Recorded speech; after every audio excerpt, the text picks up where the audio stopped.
Hi hello ನಮಸ್ಕಾರ. ಇವತ್ತು ನಾನು ಮೆಂತ್ಯಕಾಳು ಚಟ್ನಿಯನ್ನು ಮಾಡಾಕ್ತೀನಿ. ಮೆಂತ್ಯಕಾಳು ಚಟ್ನಿ ಮಾಡೋಕೆ ಇಲ್ಲಿ 2 ಸ್ಪೂನ್ ಅಷ್ಟು ಮೆಂತ್ಯಕಾಳನ್ನು ಇಟ್ಕೊಂಡಿನಿ. ಇಲ್ಲಿ ಒಂದು ಬಾಳ್ಗಿಯನ್ನು ಇಟ್ಕೊಂಡಿನಿ ಒಲೆ ಮ್ಯಾಗ, ಗ್ಯಾಸ್ ಮ್ಯಾಗ. ಮೆಂತ್ಯಕಾಳನ್ನು ಹಾಕ್ಕೊಳತ್ತೀನಿ. ಹಾಕಿ ಸ್ವಲ್ಪ ಹುರ್ಕೋಬೇಕು ಮೆಂತ್ಯಕಾಳನ್ನು.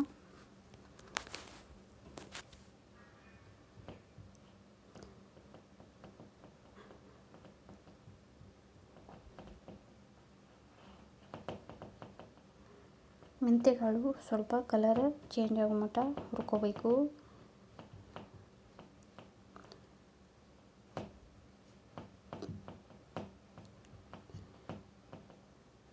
ಇವಾಗ ನೋಡಿ ಮೆಂತ್ಯಕಾಳು ಸ್ವಲ್ಪ ಕಲರ್ ಚೇಂಜ್ ಆಗ್ಯಾವು.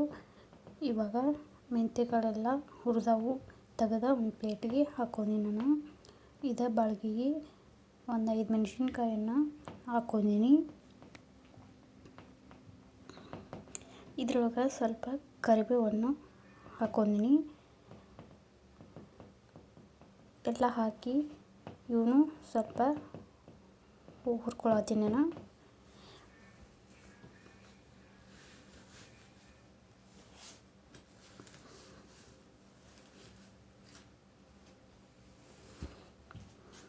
ಇವಾಗ ಇವು ಕರಿಬೇವು ಮೆಣಸಿನ್ಕಾಯಿ ಎಲ್ಲ ಹುರಿದವು ತೆಗೆದ ಒಂದು ಪ್ಲೇಟಿಗೆ ಹಾಕ್ಕೊಂಡಿನಿ. ಇದೇ ಬಾಳ್ಗಿಗೆ 1 ಸ್ಪೂನ್ ಅಷ್ಟು ಎಣ್ಣೆಯನ್ನು ಹಾಕ್ಕೊಂಡಿನಿ. ಇದಕ್ಕೆ 1 ಈರುಳ್ಳಿಯನ್ನು ಕಟ್ ಮಾಡಿ ಹಾಕ್ಕೊಂಡಿನಿ. ಇದಕ್ಕೆ ಒಂದು 5 ಬೆಳ್ಳುಳ್ಳಿಯನ್ನು ಹಾಕ್ಕೊಂಡಿನಿ. ಸೆಪ್ಪೆ ಎಲ್ಲ ತೆಗೆದ ಬೆಳ್ಳುಳ್ಳಿ ಹಾಕಿ ಎಲ್ಲ ಇವನು ಸ್ವಲ್ಪ ಹುರ್ಕೊಳಕತ್ತೀನಿ.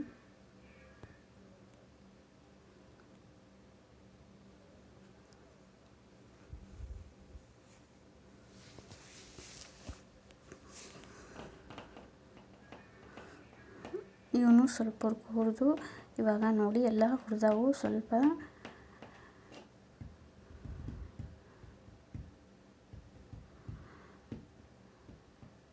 ಇವಾಗ ಇವನು ಒಂದು ಪ್ಲೇಟಿಗೆ ಹಾಕ್ಕೊಳಕತ್ತೀನಿ ನಾನು. ಹಾಕಿ ಇಲ್ಲಿ ಒಂದು ಮಿಕ್ಸಿ ಜಾರ್ ತೊಗೊಂಡಿನಿ. ಮೆಂತ್ಯಕಾಳನ್ನು ಹಾಕ್ಕೊಳಕತ್ತೀನಿ. ಹಾಕಿ ಇವನು ಮಿಕ್ಸಿ ಜಾರ್ಗೆ ಹಾಕಿ ಒಂದು ಪೌಡ್ರ್ ಮಾಡ್ಕೊಂಬಂದಿನಿ ನೋಡಿ. ಇದಕ್ಕೆ ಈರುಳ್ಳಿ ಹುರಿದಿಟ್ಕೊಂತ ಈರುಳ್ಳಿಯನ್ನು ಹಾಕ್ಕೊಳಕತ್ತೀನಿ. ಸ್ವಲ್ಪ ಹುಂಚಿಯನ್ನು ಹಾಕ್ಕೊಂಡಿನಿ. ಹುರಿದಿಟ್ಕೊಂಡಿದ್ದು ಮೆಣಸಿನ್ಕಾಯಿ, ಕರಿಬೇವು ಹಾಕ್ಕೊಂಡಿನಿ. ಇಲ್ಲಿ ಬೆಲ್ಲ ಹಾಕ್ಕೊಳಕತ್ತೀನಿ 2 ಸ್ಪೂನ್ ಅಷ್ಟು. ಇದಕ್ಕೆ ಸ್ವಲ್ಪ ಕೊತ್ತಂಬರಿ ಹಾಕ್ಕೊಂಡಿನಿ. ಇವಾಗ ಉಪ್ಪು ಹಾಕ್ಕೊಂಡಿನಿ ಸ್ವಲ್ಪ. ಹಾಕಿ ನೋಡಿ ಇದು ಮಿಕ್ಸಿಗೆ ಹಾಕ್ಕೊಂಬಂದಿನಿ. ಈ ಥರ ಇದು ರೊಟ್ಟಿ ಒಳಗೆ ತಿನ್ಬೋದು, ಬಿಸಿ ಅನ್ನದ ಜೊತೆ ತಿನ್ಬೋದು. ಸ್ವಲ್ಪ ಮ್ಯಾಗ ತುಪ್ಪ ಹಾಕ್ಕೊಂಡು ತಿನ್ಬೋದು. ನೋಡಿ ಮೆಂತ್ಯಕಾಳು ಚಟ್ನಿ ಆರೋಗ್ಯಕ್ಕೂ ತುಂಬ ಒಳ್ಳೆಯದು.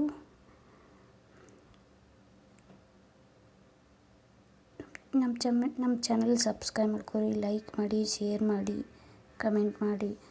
ಧನ್ಯವಾದಗಳು.